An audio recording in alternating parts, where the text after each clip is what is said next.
கலைஞர் எனும் தாய் நூல் வெளியீட்டு விழா நிகழ்ச்சியில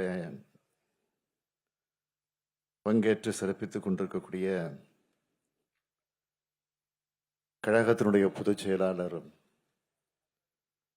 மாண்புமிகு நீர்வளத்துறை அமைச்சர் அண்ணன் துரைமுருகன் உள்ளிட்ட அமைச்சர் பெருமக்களே, கழக பொருளாளர் டி.ஆர். பாலு எம்பி அவர்களே, மிக சிறப்பாக இது நூல் வெளியீட்டு விழா மட்டும் நடத்தி கொண்டிருக்காமல் நம்மை ஆளாக்கிய நம்முடைய முத்த வழறிஞர் தலைவர் கலைஞருடைய நூற்றாண்டு விழாவையும் இணைத்து அவர் எந்த விழாவிலையும் கலந்து கொள்ளவில்லை என்ற ஏக்கம் எனக்கு இருந்தது. ஆனால் அந்த ஏக்கம் இன்றைக்கு போயிருக்கிறது. அந்த அளவிற்கு சிறப்பாக உரையாற்றி அமர்ந்திருக்கக்கூடிய என்னுடைய பாசத்திற்குரிய சூப்பர் ஸ்டார் திரு ரஜினிகாந்த் அவர்களே, வரவேற்புரை நல்கிய தம்பி உதயநிதி அவர்களே, இந்த நூலினுடைய ஆசிரியர் திரு ஏவா வேலு அவர்களே, வாழ்த்துறை வழங்கி இருக்கக்கூடிய தவ திரு குன்றக்குடி பொன்னம்பல அடிகளார் அவர்களே, இந்து குழுமத்தினுடைய தலைவர் என்னுடைய மதிப்பிற்குரிய இந்து ராம் அவர்களே, பல்வேறு தோழமை கட்சிகளை சார்ந்திருக்கக்கூடிய தலைவர்களே, நாடாளுமன்ற சட்டமன்ற உறுப்பினர்களே, அரசு உயர் அலுவலர்களே,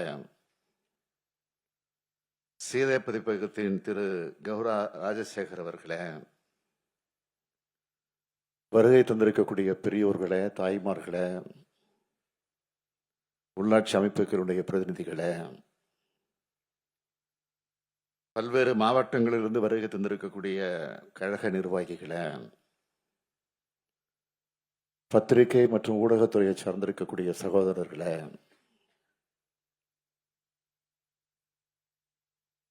என் உயிரோடு கலந்திருக்கக்கூடிய தலைவர் கலைஞர் அவர்களின் உயிரினும் உயிரான உடன்பிறப்புகளே, உங்கள் அனைவருக்கும் என்னுடைய அன்பான வணக்கம்.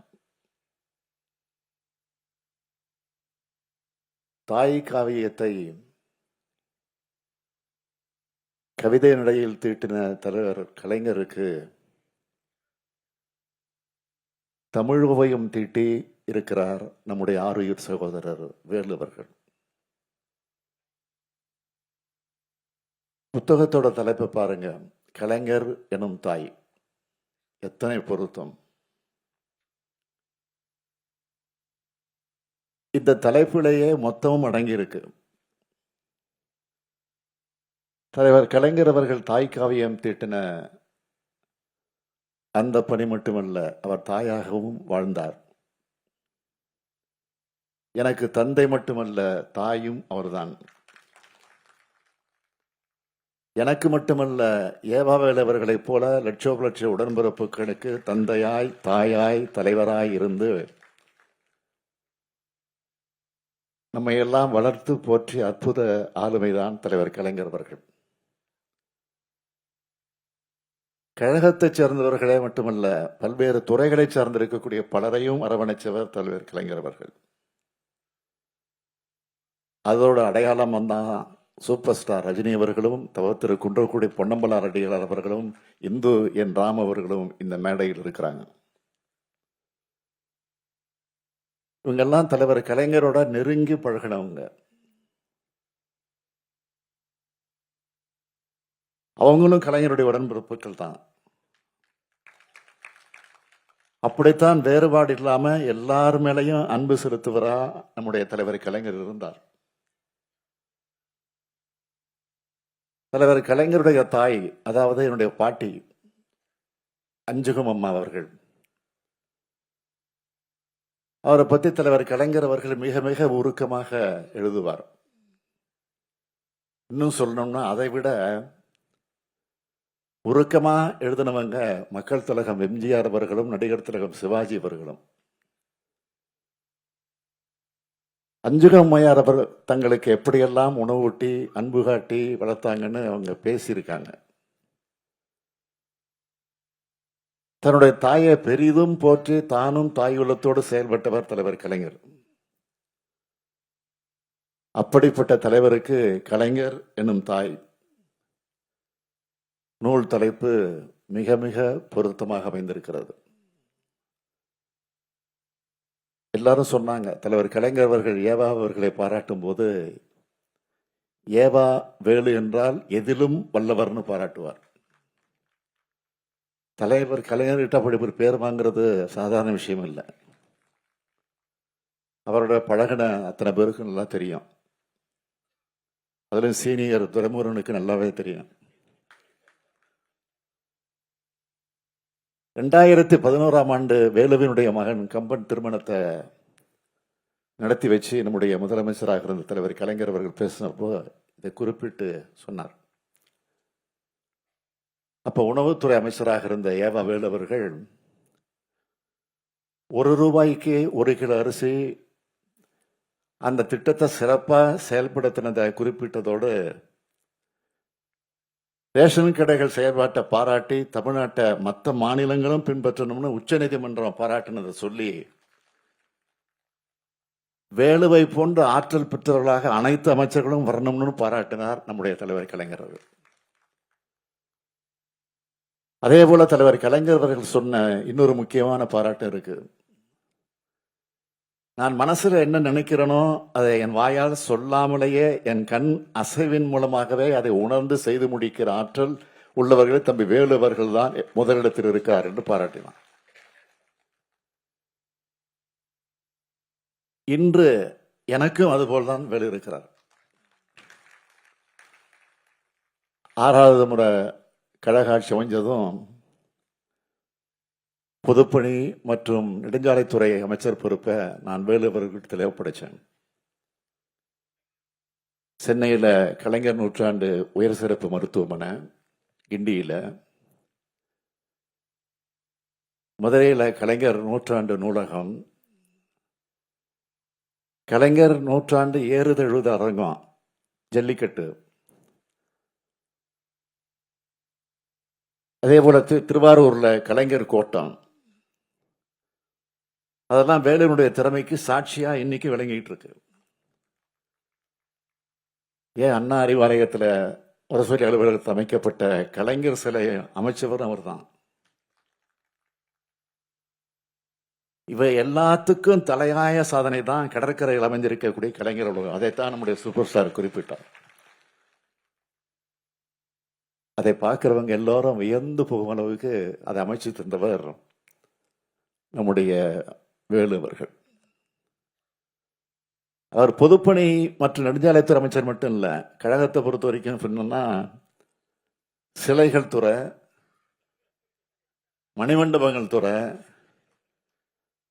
விழாக்களை ஒருங்கிணைக்கிற துறை, சிறப்பு மலர் தயாரிக்கிற துறை, புத்தகங்கள் அச்சிடுகிற துறை, நினைவு பரிசுகள் வழங்கக்கூடிய துறைன்னு எத்தனையோ துறைகள் வேலு வருடத்தில் தான் இப்ப இருக்கு. அது மட்டும் இல்ல, அவர் திரைப்படம் எடுத்திருக்கிறார், நடிச்சிருக்கிறாரு, கூத்து கட்டுவாரு, சினிமாவிலையும் நாடகத்திலையும் நடிச்சிருக்கிறாரு. எத்தனை வேலைகள் கொடுத்தாலும் அவை அத்தனையும் சிறப்பா செய்து காட்டும் வல்லமை வேலுவுக்கு உண்டு. எல்லாரும் சொன்ன மாதிரி எதிலும் வல்லவரான வேலுவர்கள் எழுத்திலும் வல்லவர்னு இன்றைக்கு நிரூபிச்சு காட்டியிருக்கிறார் இந்த புத்தகத்தின் மூலமாக. தமிழ் இலக்கியத்துல ஆர்வம் கொண்ட வேலு அவர்கள் திருக்குறளையும் கலைஞரையும் இணைத்தும் பிணைத்தும் இந்த நூலை எழுதியிருக்கிறார். திருக்குறள் பாதையில கலைஞர் எப்படி நடந்து காட்டினார்னு பொருத்தமான குறள்களை தேர்ந்தெடுத்து இணைச்சி எழுதியிருக்கிறார். இந்த புத்தகத்தில் இருக்கிற ஒவ்வொரு கட்டுரைகளோட தலைப்புகளுமே தனியா ஒரு புக் டைட்டில் மாதிரி இருக்கு. குவளையில் பூத்த குறிஞ்சி மலர், கருணையும் நிதியும் கலைஞரான கதை, 5ஆம் தமிழ்ச்சங்கம், அண்ணன் கலைஞர், காலத்தை வென்ற காவிய திருமகன், தமிழின் தலைவாயில் தமிழரின் கலைக்கோயில், இப்படி அழகான தலைப்புகளை எழுதியிருக்கிறார். கலைஞர் எழுதுனா தமிழ் கொட்டும் என்பது எவ்வளவு உண்மையோ அதுபோல கலைஞரை பற்றி எழுதினாலும் தமிழ் கொட்டும் என்பதற்கு கலைஞர் எனும் தாய் நூலும் ஒரு எடுத்துக்காட்டு. மிசா காட்சிகளை விவரிக்கும் போது நானும் இந்த புத்தகத்தில் வரேன். நான் தாக்கப்பட்ட காட்சிகளும் இந்த புத்தகத்தில் சொல்லுது. அந்த காலகட்டத்தில் தலைவர் கலைஞர் எப்படி செயல்பட்டாருன்னு வேலுனுடைய சொற்களால் படிக்கும்போது நான் உணர்ச்சி வசப்பட்டேன். எனக்கு ஒரு நிகழ்வு நினைவுக்கு வருது. மிசாவில் கைது செய்யப்பட்ட கழக உடன்பிறப்புகளை அவங்க குடும்பங்கள் பார்க்க அனுமதிக்கணும்னு தலைவர் கலைஞர் சிறைத்துறை கிட்ட போய் வாதாடுறாரு. ஆனா அவங்க என்ன மட்டும் உங்க மகனை மட்டும் இங்க சந்திக்க அனுமதி தரோம் அப்படின்னு சொன்னாங்க. ஆனால் அந்த சமயத்திலும் மற்ற தோழர்கள், கழக தோழர்கள் அவங்க குடும்பங்களை சந்திக்க அனுமதிச்ச பிறகுதான் என்னுடைய மகனை நான் சந்திப்பேன்னு தலைவர் கலைஞர் சொன்னார். கடைசியா தான் நான் சந்திச்சார். அப்படிப்பட்ட தலைவர் கலைஞர் அவர்களை நினைச்சாலே நம்முடைய உள்ளத்துல ஒலிக்கிற குரல், என் உயிரினும் மேலான அன்பு உடன்பிறப்புகளே. அது ஏதோ வார்த்தை அலங்காரம் இல்ல, உயிரினும் மேலானவர்களாக உடன்பிறப்புகளை மதிச்சார் கலைஞர். இந்த புத்தகத்துல நான் மட்டுமல்ல, தம்பி உதயநிதியும் இருக்கிறார். 1977 சென்னை மத்திய சிறையிலிருந்து தலைவர் கலைஞர் எனக்கு எழுதின கடிதம். இந்த கடிதத்தில் எழுதுகிறார், 1953 நான் திருச்சி சிறையில் இருந்தப்போ நீ கை குழந்தை, உங்க அம்மா தூக்கிட்டு வந்து சிறையில காமிச்சாங்க. இப்பவும் நான் சிறையில் இருக்கிறேன். உனக்கு ஒரு மகன் பிறந்திருக்கிறான், அந்த பேரனும் என்னை பார்க்க சிறைக்கு வருவான். இந்த அனுபவங்கள் எல்லாம் எவ்வளவு இனிமையானவை பார்த்தாயா? இந்த குடும்பத்தில் மட்டுமல்ல, நமது இயக்கமாம் இந்த பெரிய குடும்பத்தில் எத்தனையோ உடன்பிறப்புகளுக்கு இப்படிப்பட்ட சிறை அனுபவங்கள் வாய்க்கும்னு எனக்கு எழுதினார். இது மாதிரி பல செய்திகள் இந்த புத்தகத்தில் இடம்பெற்றிருக்கு. கலைஞரின் வரலாற்றோட கழக வரலாறும் இதில் இருக்கிறது தான் இந்த நூலோட மிக மிக மிக சிறப்பானதாக நான் கருதுகிறேன். சோதனை எனும் நெருப்பிலை புடம்போட்ட சொக்க தங்கமாக விளங்கும் வரலாற்றுக்கு உரிமை படைத்த ஒரு பேரியக்கம் திராவிட முன்னேற்ற கழகம்னு எழுதியிருக்கிறத படிக்கும்போது இந்த இயக்கத்தினுடைய தலைவர் என்ற முறையில் நான் பெருமைப்படுகிறேன். இந்திய வரைபடத்துல பெரிய எழுத்துல குறிப்பிடப்படாத திருக்குவளை என்ற சிற்றூரில் பிறந்த கலைஞருக்கு இன்று இந்திய அரசே நாணயம் வெளியிடுதுன்னா அத்தகைய புகழ்மிக்க தலைவரின் உடன்பிறப்புகள் தான் நாம் என்பதை விட நமக்கு என்ன பெருமை வேணும்? அவருடைய புகழையும் பெருமையும் அடுத்து வரும் தலைமுறைக்கு எடுத்து சொல்வதோடு இனம், மொழி, மாநிலம் காக்க என்னாலும் உழைக்கிறது தான் தலைவர் கலைஞருக்கு நாம் காட்டக்கூடிய உண்மையான நன்றி. என்றும் இரவாத தாய் கலைஞர் வாழ்க வாழ்க என வாழ்த்தி, ஏவா வேலுவர்களையும் மனதார பாராட்டி, இந்த நிகழ்ச்சிக்கு முத்தாய்ப்பு வைத்தது போல நம்முடைய சூப்பர் ஸ்டார் வருகை தந்து மனந்திறந்து என்னை ஊக்கப்படுத்தக்கூடிய வகையில என்னை விட வயது அவருக்கு ஒரு வயது கூட தான், அதனால அறிவுரையும் சொன்னார். அவர் சொன்னது அத்தனை நான் புரிந்து கொண்டேன்.